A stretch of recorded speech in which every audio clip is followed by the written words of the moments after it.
Welcome back to Movies TV Man. Of course, you can follow me on Twitter at Movies TV Man, and welcome to Friday's edition of the DCEU Daily. And if you're in the Wide Awake Club for the Batman, you'll know that Matt Reeves, DC and WB have released the second track from Michael Giacchino's The Batman soundtrack. Now, let's review this track. Let's talk about the track. And it's really good to be able to bring to you an insightful opinion of the Riddler's theme, because I've seen the Batman film, so I know everything there is about, Matt Reeves' interpretation and Paul Dano's interpretation of the Riddler. As I've said many times before, there's a distinction between Ed Nashton and Ed Nigma.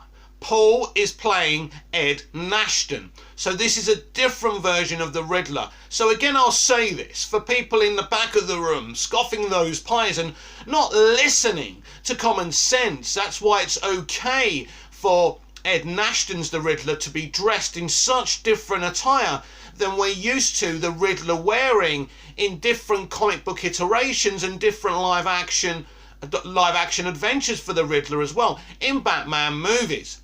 But this track that Michael Giacchino has composed for the Riddler is very, very haunting. It's not just very, very haunting. It actually shows you the soul. It brings to life the soul of Paul Dano's and Matt Reeves' interpretation of the Riddler. A very haunted character who isn't just a villain and doing villainous things and, twirling his moustache. This is a very, very damaged man, and from his point of view, he's doing the right things to enact justice in Gotham City. He's going towards these things and around these things in a very different way than Batman is doing, or let's say, Jim Gordon, but still, in his mind, he believes he's doing the right thing. It's very similar to Michael Shannon's, I was nearly going to say Michael Shannon's Riddler in Man of Steel, Michael Shannon's Zod in Man of Steel. When we see what Zod is doing in that film, when Superman sees it, when Jor-El literally says, we can't be allies anymore, we can't be friends anymore, you're not the man I once knew, you've become a monster. But to Zod, he's not a monster, he's doing what's necessary. So Paul Dano's and Matt Reeves' take on the Riddler is a man doing, very desperate things in a very desperate world. And I love to see characters written this way. As I say, this theme from Michael Giacchino is very haunting.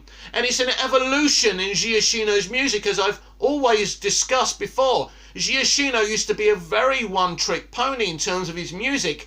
Everything sounded like his Lost style or his Alias style or his Fringe style. If you remember the violins he always used to play. No. Do you remember that? I don't know. I'd obviously excuse my impression of music. But now he's really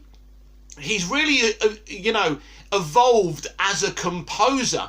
And in the Riddler's theme, you can see these are character tracks in this movie. And you're going to find out, because I do believe this whole soundtrack will be released in its entirety before March the 4th. It is today a month to go until everyone out there sees the Batman and you and I can discuss the Batman together. So, as I say, the theme is haunting, but it's more than that. It really reveals the soul of the Riddler. The track lasts for just over 5 minutes, if I remember rightly. You can listen to it on YouTube, Spotify. Matt Reeves has generously put a link on his Twitter account, as well as has Michael Giacchino. It's a big deal. But it's a great theme for, as I say, for a character who isn't just simply a villain.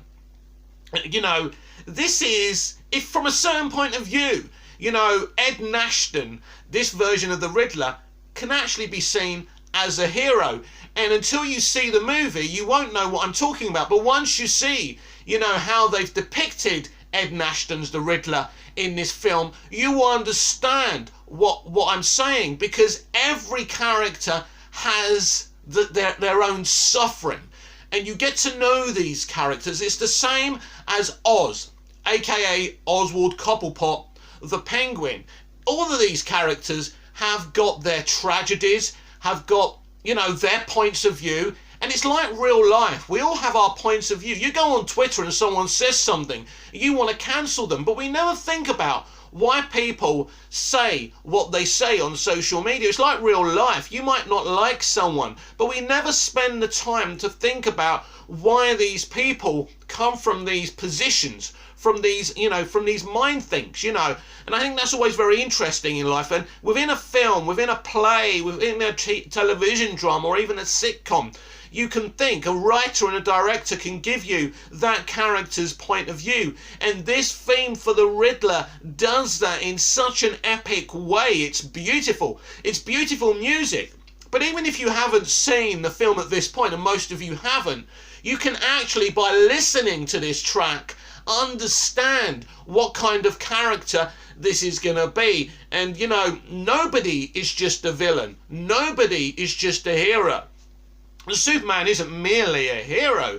He's a character who was sent from another planet to the planet Earth as a small boy. He was sent down the tides of space, and he grew up in Kansas, and he was brought up by the salt of the earth, and that's why he's a very, very pure character. So everyone has their backgrounds. Lex Luthor in Smallville was brought up by a very evil man who was trying to toughen him up in a way, and it went wrong. Ultimately, his son died at his own hand. No, not his son. Lex kills Lionel. Lex kills Lionel ultimately because of the way Lionel brings him up. So Smallville, in terms of DC, really went really deep with their characterizations of these Superman DC characters. And obviously, in a different kind of way, Matt Reeves is doing the same. It's depth, it's character evolution, it's fleshing out characters and this Gotham City DC universe that Matt's building. And within this Riddler theme, you can absolutely see that. It's absolutely beautiful. You can see the soul of Ed Nashton's The Riddler being revealed on a piece of music. And the best musical scores do this. As I say, Michael Giacchino is a master of doing this. He did this in Lost. All of his characters had a theme in Lost, and Lost was beautiful in the sense of the flashbacks, revealing the soul of each character in season 1 each week. And Michael's music did that so beautifully. And Michael's music has done this again in terms of the Riddler, and you're going to see that all these characters have their own themes in terms of Michael Giacchino's beautiful, compelling score, very similar to what Hilda did with Joaquin Phoenix's Arthur Fleck. He has one theme when he's Arthur Fleck. He has a very different musical theme when he becomes the Joker. And so this is interesting in terms, I said on my Instagram story today, I'd absolutely love a version of the Batman where we, subtract all the dialogue and just leave the music in there. That would be absolutely beautiful, because the best movies can still tell a story from its music with subtracting the dialogue. I think it's the same with Star Wars A New Hope. You subtract all Lucas's dialogue out of that movie, it still can be a beautiful movie via its music. The music that John Williams gives us in A New Hope is very descriptive of what's going on. And so, you are going to love Michael Giacchino's whole composed soundtrack in The Batman, and his theme for the Riddler is a perfect example of what him and Matt are doing in this film. So, a huge movie. It's in fact, it's very interesting. It's, if you look at Batman 89 and Batman Returns, the composer in those films did it as well. He gave all his characters a theme. You see the Penguin's theme in Batman Returns. It's so descriptive of what's going on with Danny DeVito's Oswald Cobblepot, aka the Penguin. And we're seeing this again, and I think you can relate to a character a lot more if they've got a great theme from said composer of that film. And we're seeing it again. So it's a very strong, emotional, haunting theme for Paul Dano's Ed Nashton, aka the Riddler. And just you wait until you actually see this movie, and you see it and you hear it. It's one of those movies that the audio and the visuals blend together so well. Batgirl co-director fans flames of Black Canary rumours. Bill Filar, co-director of the upcoming Batgirl solo outing, fans the flames of rumours surrounding the film's inclusion of Black Canary by Josh Planisi of Screen Rant. Bill Filar, co-director of the upcoming Batgirl solo film, fans the flames of rumours surrounding the film's inclusion of Jurnee Smollett's Black Canary. Following several small screen iterations and Alicia Silverstone's Batgirl in Batman and Robin 97, directors Adi El Arbi and Bilal Falar's Bad Boys for Life Batgirl will mark the first live-action movie focusing on the daughter of Commissioner Jim Gordon, Barbara, who will be played by Leslie Grace. Filming for the project is currently underway, with a script written by Christina Hodson, Birds of Prey. Now, this is very interesting because yesterday we saw a lot of on-set location explosions. We saw a great picture of Commissioner Gordon himself, J.K. Simmons, doing a great job running into an explosion, things like that. So it looks really cool. And it's really exciting that J.K. is actually going to get a lot of screen time in this Batgirl movie. It's about time too. So we now have 2 iterations in DC live action of Jim Gordon, J.K. Simmons and Jeffrey Wright, 2 brilliant actors in their own right, and this is what a multiverse strategy does. Isn't it beautiful? I think it is. Anyway, in addition to Grace, Batgirl will feature a return of J.K. Simmons as Commissioner Gordon from previous DC films. Following his role in the upcoming The Flash movie, Michael Keaton will also appear as Batman, as the DC Extended Universe's newcomers include Brendan Fraser as Garfield Lynch, aka Firefly, a flamethrower-wielding serial arsonist who terrorizes Gotham City, Ivory Aquino as Elisa Yeo, Jacob Scipio as Spencer Wilding. Batgirl will skip theatres and release on HBO Max, something I still don't agree with, by the way, as part of a new strategy from Warner Brothers. DC Films, which will also involve Jurnee Smollett's Black Canary movie and the Michael B. Jordan produced Val Zod series. So they've got some exciting projects on HBO Max, and we've seen the success of Peacemaker. Right now, for me, HBO Max streaming DC is a lot more interesting and exciting than the Marvel Cinematic Universe's, Marvel Studios, Disney Plus projects, and that's just my opinion. Bilal Falar recently shared a piece of fan art on social media, fueling rumours of a Black Canary appearance in Batgirl. Brazilian artist Flavio Antunes Pias features Grace in her new Batgirl costume alongside Keaton's Batman and Smollett's Black Canary in Gotham. Check out a screenshot of Falar's story below. Wow, this is beautiful. So look at this. Ignore the pop-up, but look at this. This is actually quite beautiful, isn't it? So will Jurnee Smollett's Black Canary be in Batgirl? I've asked around, I've been told yes, but what I will discuss about what version of her Black Canary this is going to be, because I think I've got a bit of an interesting take on that after speaking to sources. Anyway, Smollett's Dinah Lance, aka Black Canary, debuted in the Harley Quinn focused Birds of Prey 2020, as previously mentioned. Smollett's performance in that film warranted the announcement of a spin-off focusing on her character.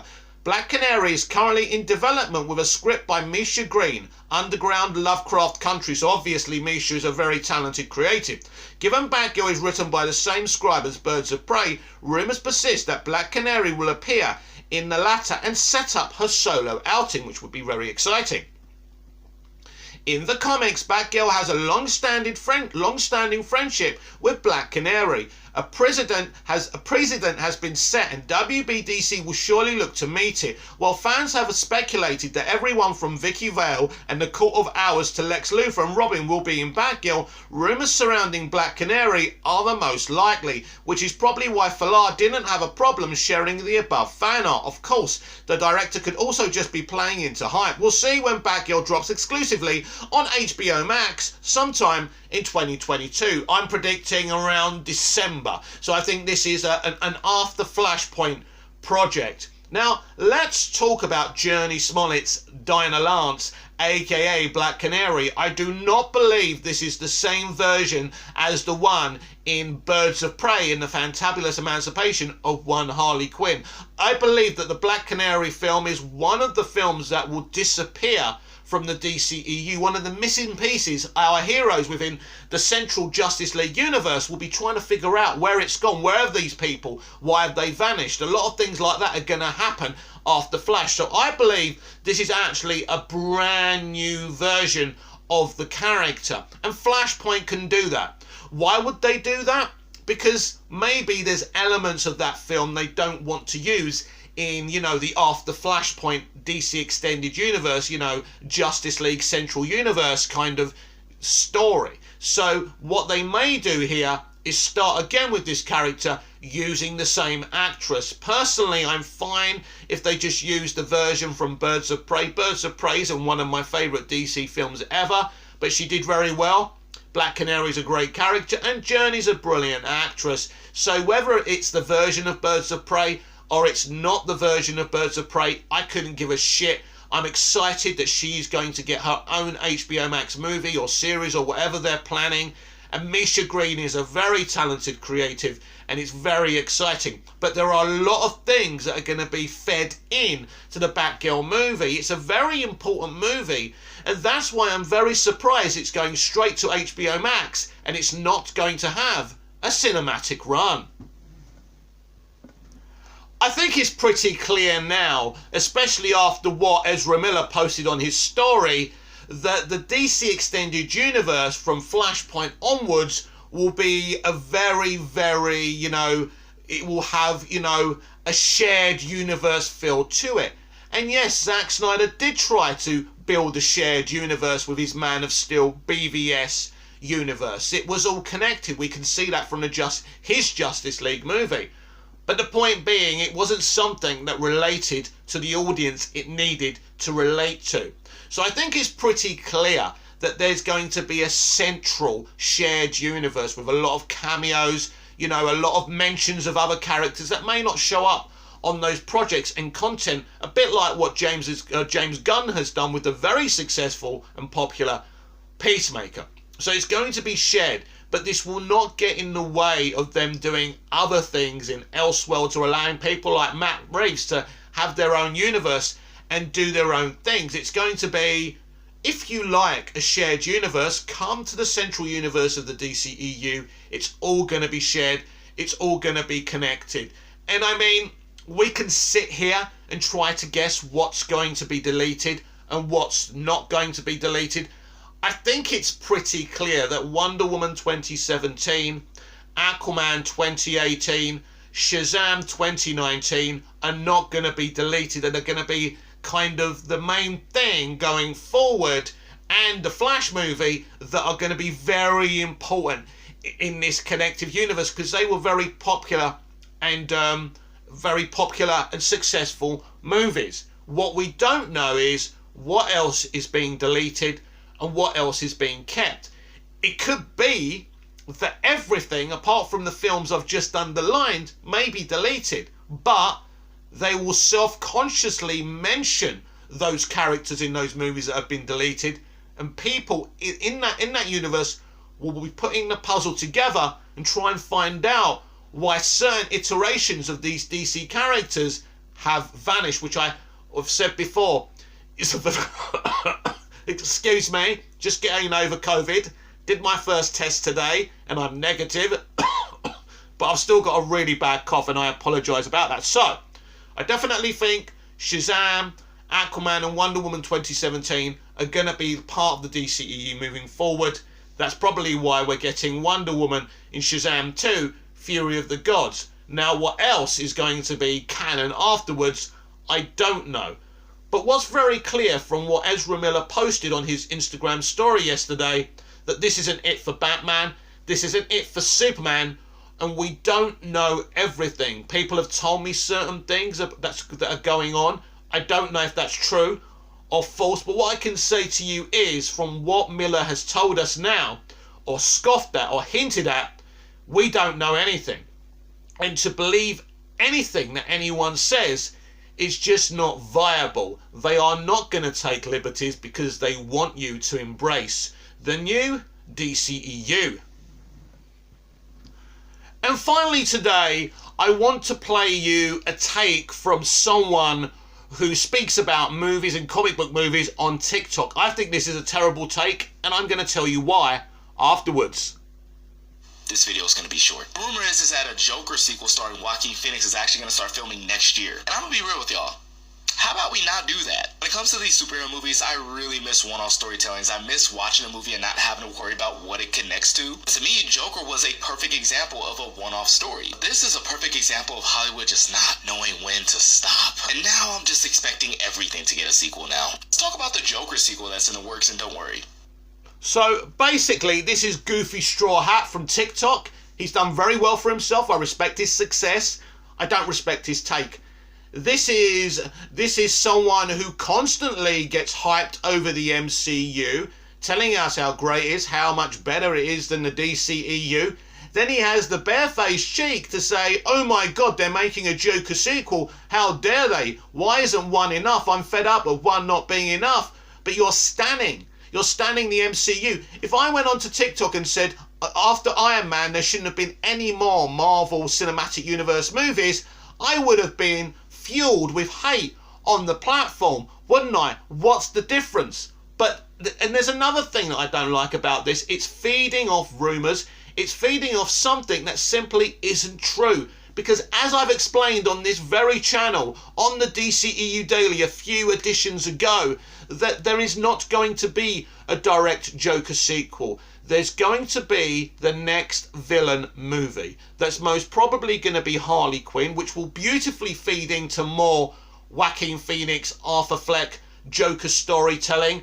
But the main element is that this is a Harley Quinn story. Now, if they're able to do a great version of the love affair between Harley and Joaquin's Joker, aka Arthur Fleck, and that's the next chapter, I think all DC fans are going to be very excited about that, considering that they tried to do something like that in the Suicide Squad with Margot Robbie's Harley and Jared Leto's Joker, and it simply didn't work because you can't squeeze shit like that in to a Suicide Squad movie, just like you can't squeeze shit like the death of Superman and the rebirth of Superman in a Justice League movie. It was a mistake. Now Todd Phillips will give this story the due diligence it deserves, and he will give it time to breathe. So there's no issue for me with this. So coming out and saying Joker didn't need a sequel, when we all know damn well it's the next villain story. Todd Phillips has said so many times